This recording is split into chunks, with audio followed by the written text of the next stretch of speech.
Hi, I'm Kevin from Live Edge, and today we're going to learn how to fill in knots, cracks, and holes using wood filler.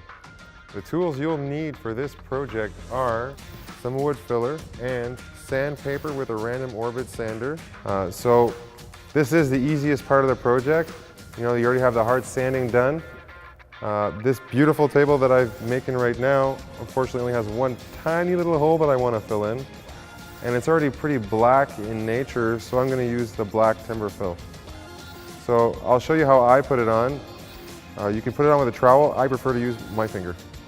So there are two ways that you can apply the wood filler. You can either use a trowel, but I prefer to use my finger. One thing to keep in mind is this is water-based, so it will shrink a little bit when it dries.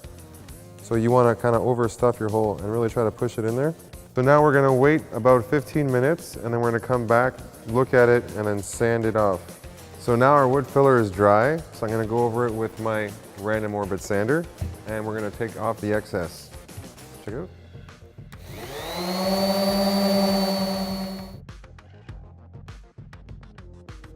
And that's the end of our project. Thanks a lot everyone for watching, and make sure to check out our other videos on YouTube and on our website, liveedgetimber.com.